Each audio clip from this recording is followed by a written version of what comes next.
Në mjediset e Pallatit të Kongreseve mbizotronte heshtja dhe respekti për figurën e Fatos Nanos.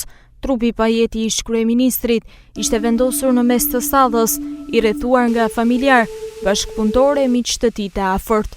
Homazhet nisën në orët e paraditës dhe zgjatën për disa orë, teksa rrallë të gjata qytetarësh e përfaqësuesish të politikës shqiptare u afruan për të vendosur lule e për të bërë nderimin e fundit. Kryeministri Edi Rama foli me vlerësim për kontributin politik të Fatos Nanos.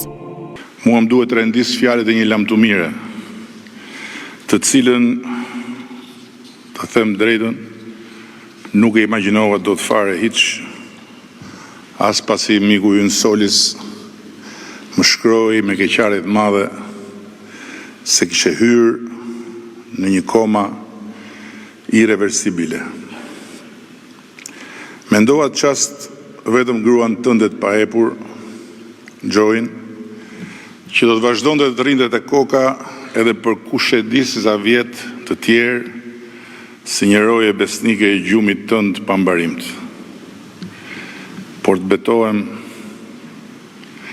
asfare nuk të mendova ty, as se si jo, të shtrirë në një arkmort, për të ikur me të vërtet nga kjo jetë, të cilën e deshe dhe jetove, duke ja marrë sa mundet të tëra orët e voglat natës, e duke ja pirë gotat e fatit me fund, ashtu si vinin, dhe duke ja tymosur kapituit me poat ëndje, qoftë kur ngjiteshen maj, e qoftë kur preke fundin.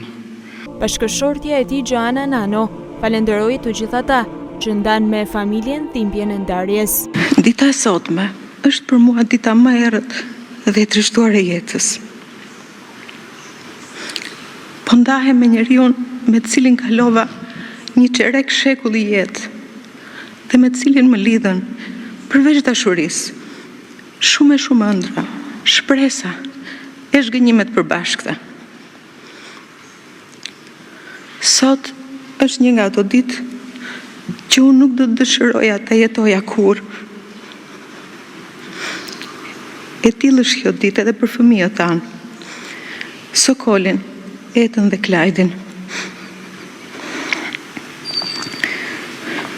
Këtu e një çerek shekulli më parë, unë një vajzë fare e re, me intuitën e moshës pafajshme, rash në dashuri me Fatosin.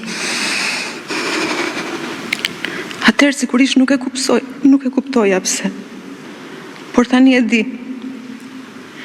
Kisha rënë në dashuri jo thjesht me Fatosin si person, por shumë më shumë se kaq. Kisha rënë në dashuri njëkohësisht edhe me vizionin e një Shqipërie ndryshe.